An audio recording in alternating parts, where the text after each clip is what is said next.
Hello learners, so today we are going to learn about cost of capital, this new practical chapter of financial management. So this is Achal Jain and welcome to Holistic Education channel. सो एक advice है, जब भी आप कोई practical chapter कर रहे हो ना तो डायरेक्टली उसके इलस्ट्रेशन और सम्स करने मत स्टार्ट करो।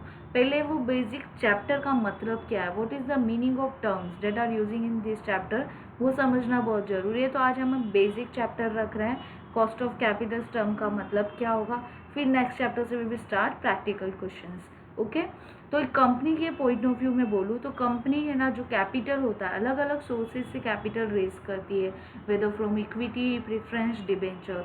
तो फ्री में तो कोई उनको कैपिटल देगा नहीं, तो इन शॉर्ट कंपनी को कुछ रिटर्न अपने इन्वेस्टर्स को देना पड़ता है, उस रिटर्न को ही हम बोलते हैं cost. Capital can be equity, preference, debenture and so on. और उस कैपिटल को यूज़ करने के लिए कंपनी को जो रिटर्न में इधर in the form of dividend या इंटरेस्ट, जो भी इन्वेस्टर्स को कंपनी रिटर्न करती है in the form of interest और डिविडेंड, वो हो जाता है कॉस्ट ऑफ कैपिटल।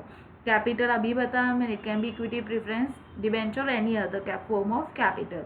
और उस कैपिटल को यूज़ करने के लिए कंपनी जो रिटर्न देती है, उस रिटर्न को हम क्या वर्ड बोलते हैं, कॉस्ट। क्लियर, एक बार स्टेटमेंट पढ़ते हैं।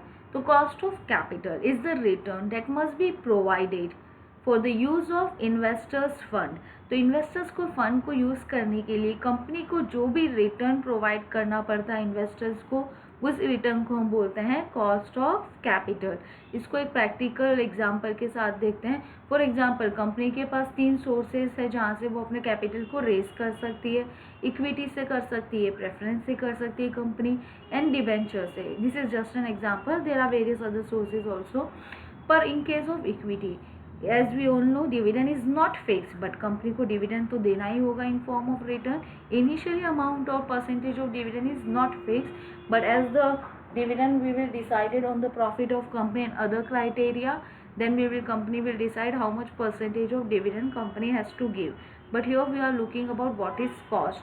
तो in case of equity और preference, जो कंपनी रिटर्न दे रही है अपने इन्वेस्टर्स को डिविडेंड के फॉर्म में, उस डिविडेंड को हम बोलेंगे cost of using capital of investors.